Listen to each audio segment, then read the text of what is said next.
Thank you very much for joining us, Jason Leitch. Morning. Thank you for taking the time as well. As we've been saying, all our guests are doing that and setting up and dealing with technology in their home as well. Thank you. I'm unfortunately getting a little bit used to it. I didn't think I'd have to, but I am. Ah, well, you're doing it very well.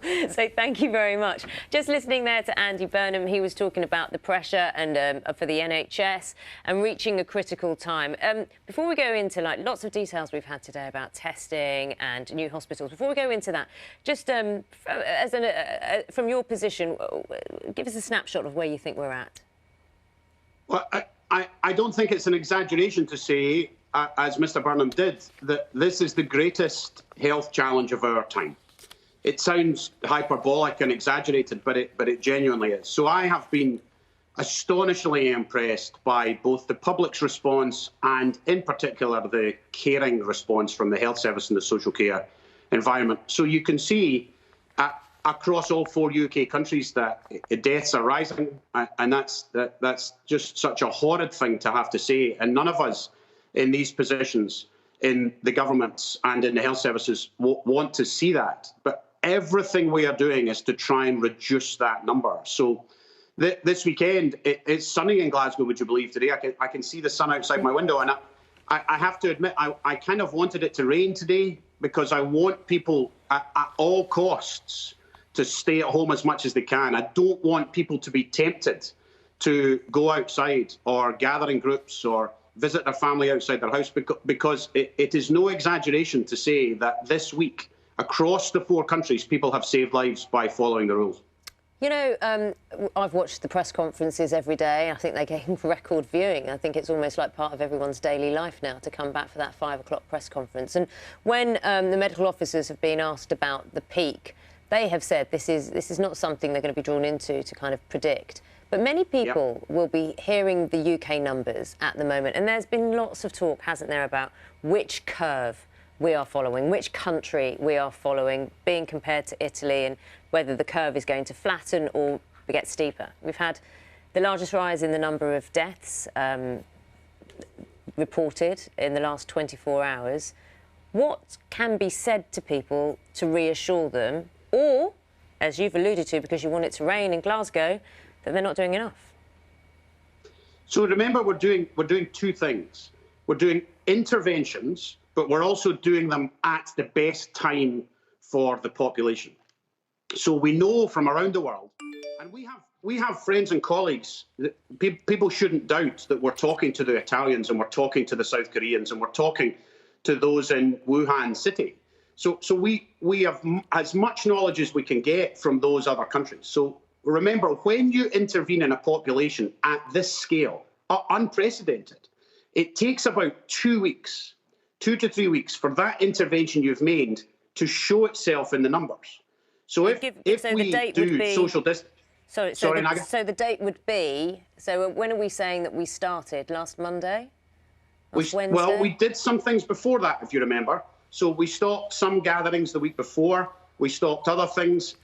But the real, if you forgive the expression, lockdown measures were last Monday. So we will expect to see, if people do what we've said they should do, and none of this is like a light switch. It's not binary yes or no. It is our scientific evidence that in a couple of weeks, 3 weeks, we will start to see that peak, because it will be reduced by the things we've done in our society, if people stay at home.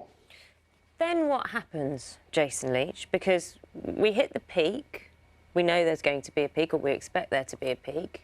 People sit at home and say, OK, we abided by the rules, the new measures. What happens after that? Do they stay in place so that they can level out? And for how long? Because if then people come back, surely the implication is that we're exposed again. So it's not going to be like a cliff edge. So it's not going to, we reached the peak on a Tuesday, everybody can go to the pub on a Wednesday.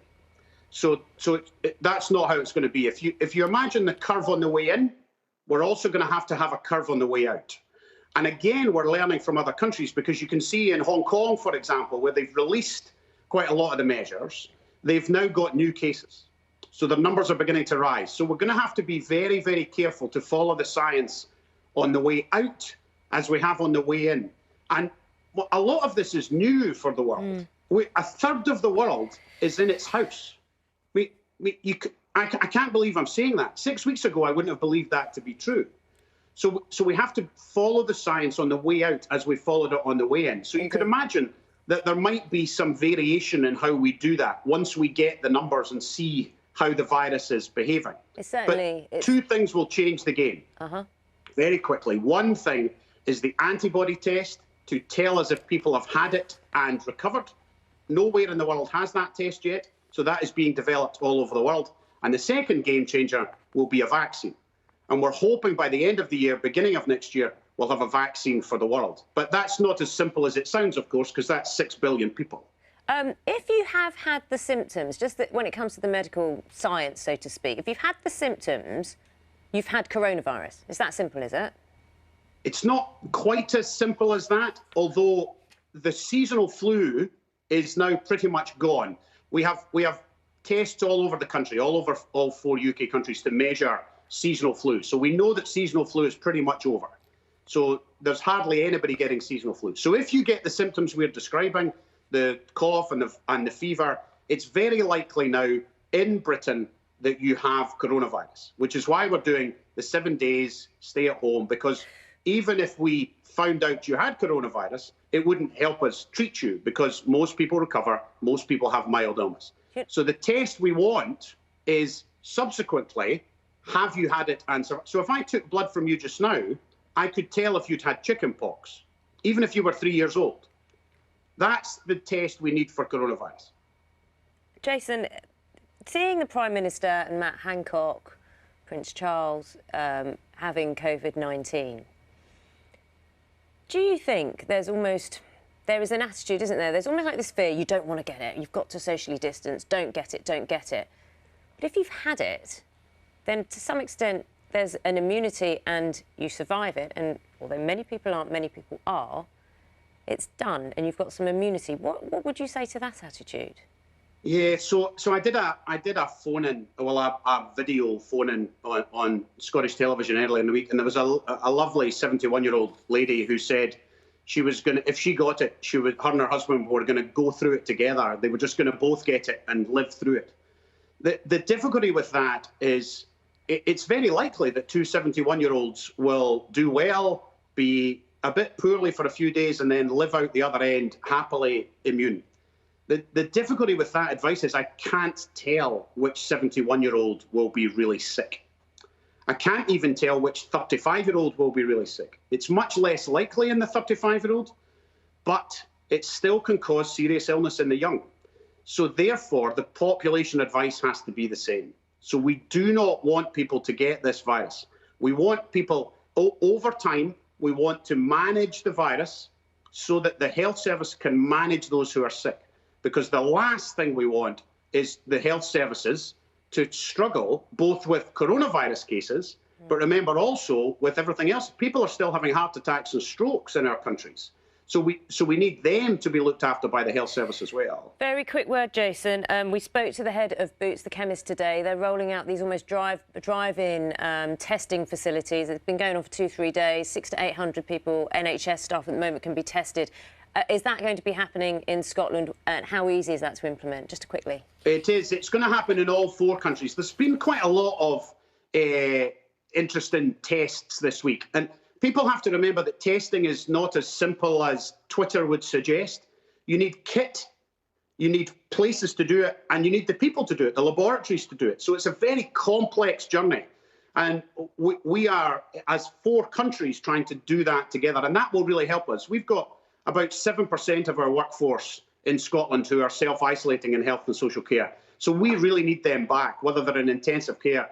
Actually, the heroes of this are in the community pharmacies that you've just described, in Boots and in our care homes. We need them back at work as fast as we can. So we are desperate for those tests to be rolled out, and we need that testing to be increased, and we're doing everything we possibly can to make that happen.